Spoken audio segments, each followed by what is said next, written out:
If you have ever felt like you're failing because you don't experience the kind of effortless, spontaneous passion you see in movies, you're not alone. Research shows that 1 in 3 women experience low sexual desire.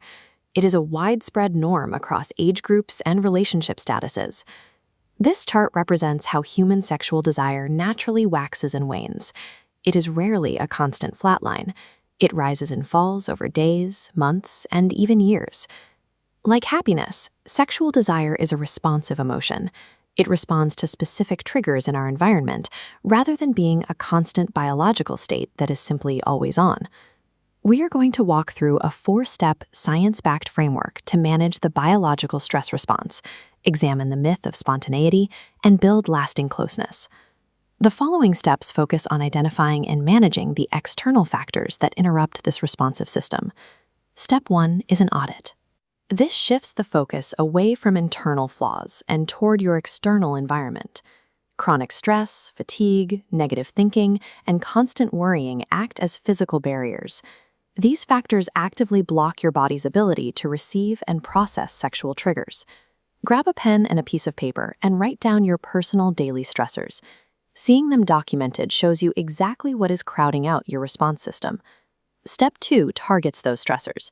Researchers at the University of British Columbia have found that women with low desire often show disruptions in their daily release of cortisol, the body's main stress hormone. This creates a cycle where the pressure to have sex becomes its own stressor, elevating cortisol further and often leading to the total avoidance of physical intimacy. Mindfulness meditation is a scientifically proven mechanism to directly calm your body's stress response and regulate those cortisol spikes. Dedicating just a few minutes a day to this practice physically lowers your internal alarm system, making space for intimacy to return. Managing desire is a biochemical balancing act. Lowering the body's alarm system is a necessary prerequisite for arousal. Step 3 involves examining the myth of spontaneity, the idea that real passion requires zero preparation.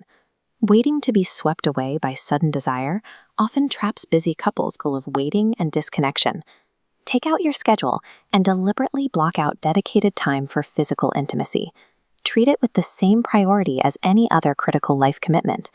Scheduling builds anticipation and provides the necessary time to groom, transition, and decompress from your workday.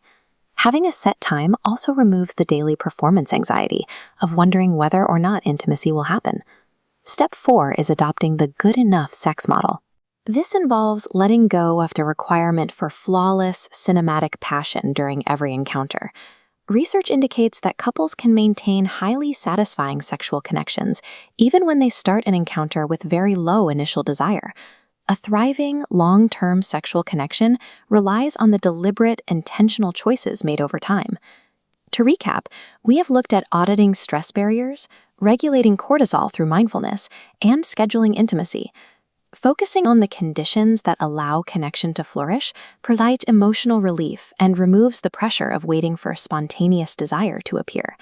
The ultimate goal is fostering physical affection and emotional closeness. This prioritizes a secure relationship over perfect performance. Use your calendar right now to schedule one intimate moment this week and observe how having a plan reduces your anxiety. True intimacy is reclaimed by prioritizing peace, communication, and realistic connection in the real world. Thanks for watching. Make sure to like this video and share it with your friends. And don't forget to hit that subscribe button.